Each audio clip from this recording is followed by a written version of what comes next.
कडू कारले साखरेत गोळले तुपात तळले तरी ते कडूच राहणार. पण साखरेत तुपात तर कारले कोणी केलेले नाही, मी अजून पाहिले नाही. पण ते कडू तर खायचं आहे आपल्याला, त्यासाठी थोडंसं तिखट मीठ लावूनच आपण खातो, मसालेदार चटपटीत करून. मी एकदम जुनी रेसिपी, प्राचीन म्हणा अति प्राचीन म्हणा, अशी रेसिपी दाखवते तुम्हाला. गावाकडच्या रेसिपी आता जास्त म्हणजे ट्रेंड आलेला आहे. गावाकडच्या रेसिपी डिश 5 स्टार हॉटेलमध्ये आवडीने मागवतात किंवा जागोजागी ढाबे निघालेत. नमस्कार, लतास किचनमध्ये आपलं स्वागत आहे. मी कारल्याची मसाला करी दाखवते, पातळ भाजी. अजून कोणी दाखवली नसेल, केली नसेल, पण तुम्ही एकदा करून बघा. डायबिटीज पेशंटला किती कारले रोज खायला तर कंटाळा येईल, किंवा कारल्याचा ज्यूसही आपण नेहमी नाही पिऊ शकणार, पण कारलं तर खायला पाहिजे, असे वेगवेगळ्या प्रकाराने. पण मी एकदम अगदी जुनी रेसिपी दाखवते तुम्हाला. पारंपरिक आहे. 1 मासा अंडीभर रस्सा, त्याप्रमाणे आपल्याला कारले घ्यायचे आहेत. खूप कारले नको आहे, कारण तेवढं कडू खाल्लं नाही जाणार. गावाकडे कष्टकरी समाज राहायचा, अख्खं कुटुंब शेतात किंवा बाहेर कामाला जायचं. त्यांना असे कारले म्हणा, काही भाज्यांना शेंगदाणे खोबरं नाही राहायचं, किंवा सुक्या भाज्या नाही परवडत होत्या. आता तसं परिस्थिती नाही राहिली, पण पूर्वीच्या काळी मग असं वेगवेगळे काही मसाले लावून, पीठ लावून करी केलेली राहायची. ती चव अगदी अप्रतिम. तुम्ही एकदा अशी करून बघा. बिया काढून घ्यायच्या आहे, बिया कडू असतात, तुम्हाला राहू द्यायची असतील तर राहू द्या. अगदी बटाट्यासारख्या फोडी करून घ्यायच्या, किंवा तुम्हाला मोठ्या फोडी ठेवायच्या असतील तेही ठेवू शकता. एक पातेली घेतली मी, त्याच्यात पाणी घालून आपण मोकळ्या पाण्यात उकळून घ्यायचे. जास्त शिजवायचे नाही, फक्त त्याचा तो कडू असं रॉ स्मेल असतो तो काढण्यासाठी. अर्धा चमचा मीठ, थोडी हळद टाकायची तर टाकायची, नाही तर काही गरज नाही एवढी. आपण हे कारले थोडे अगदी 2-3 मिनटं उकळून घ्यायचे, खूप शिजवायचे नाही त्याच्यात. कारल्याच्या फोडी मी उकळून घेतल्या, काढून घेते. पिकलेलं कारलं नाही खायचं, पिकलेल्या बिया राहिल्या लाल बिया ते नाही खायचं. कच्चीच कारली चविष्ट असतात. एक कांदा मी चिरा पाडून गॅसच्या बर्नरवर भाजून घेतला आहे. हे असंच राहू द्यायचं, तुम्हाला काढायचं असेल तर काढू शकता. थोडं तेल टाकून भाजून घ्यायचं परत तव्यावर. तेल घातल्याने मसाल्याची चव अजून वाढते. थोडं तेल घालते, तेल टाकल्याने मसाल्याचं सुगंध टेस्ट अजून वाढते. असं तर आपण जेव्हा फोडणी देतो तेव्हा तेलात घालतो, पण भाजलेला मसाला तेल टाकलं तर अजून त्याची टेस्ट वाढते, कलर पण छान येतो मसाल्याला. पारंपरिक पद्धतीने रेसिपी बनवायची म्हणजे, आपण जेवण बनवायचं म्हणजे लोखंडाची कढई, पितळची पातेली, पाटावर वंटा. आपण काही काळानुसार आता नाही शक्य पाटावर वंटा,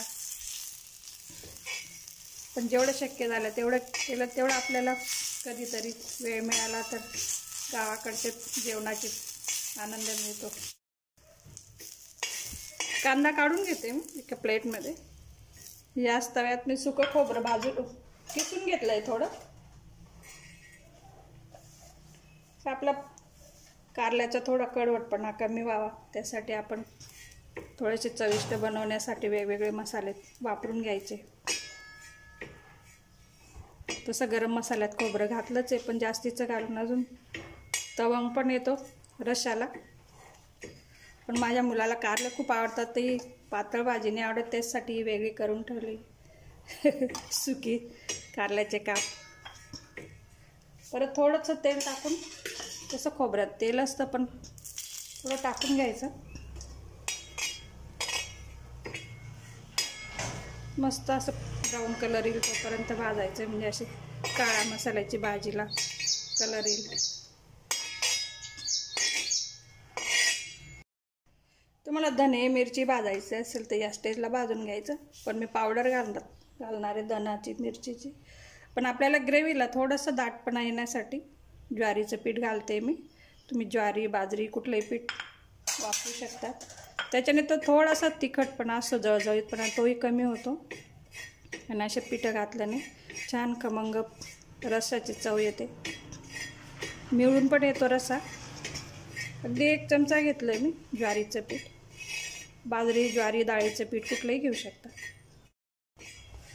मस्त भाजलं गेलं ज्वारीचं पीठ, ते काढून घेते मी, मसाल्यावरच टाकते, कांदा खोबऱ्यावर वाटणाचे मसाले। त्यात थोडं आलं लसूण पेस्ट घेते, थोडी हळद, गरम मसाल्यात हळद असतेच, लाल तिखट, थोडेसे कडूपणा कमी व्हावा म्हणून मसाल्याचा जास्त वापर करावा लागेल। गरम मसाला, यात धना जिरा पावडर आहेच, मला वेगळी टाकायची असेल तर वेगळी टाकू शकता। थोडं पाणी घालू, असं बारीक पेस्ट करून घ्यायची मसाल्याची।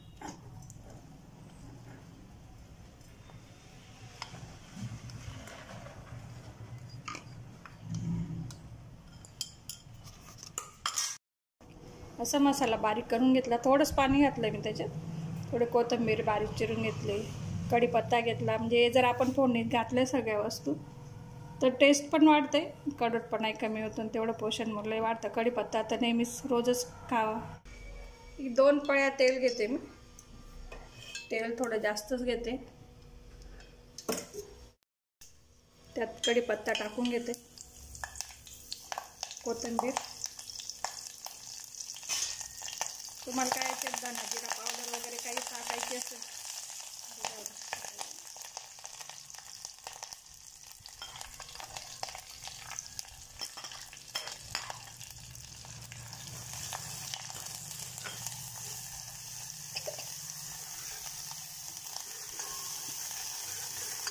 मस्त सुगंध आलाय, फक्त या मसाल्यात इतकं छान सुगंध येतोय। याच्यातच गरम पाणी घालून ही सुद्धा आमटी चमचविष्ट असते, भाताबरोबर भाकरीसोबत।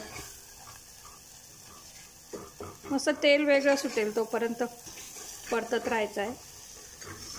पितळ्याच्या पातेल्यात अजून चविष्ट होते काळ्या मसाल्याची भाजी, काळ्या मसाल्याची भाजीच म्हणतात तिकडे।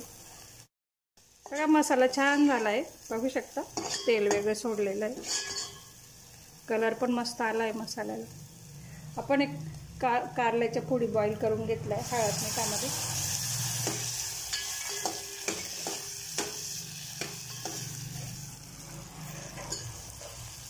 गरम पाणी केलं होतं मी आमटीत टाकायसाठी, गरम पाणी टाकल्याने रस्सा छान मिळून येतो।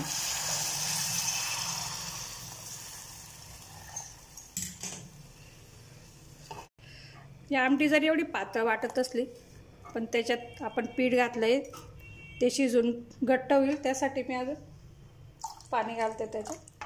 थोडी पातळ ठेवायची, ती शिजल्यावर पीठ शिजल्यावर घट्ट होईल। मस्त कलर आला आहे, मस्त बघू शकता। कारल्याची पातळ भाजी एकदा करून बघायची, अशी भाकरीसोबत तर छानच लागते।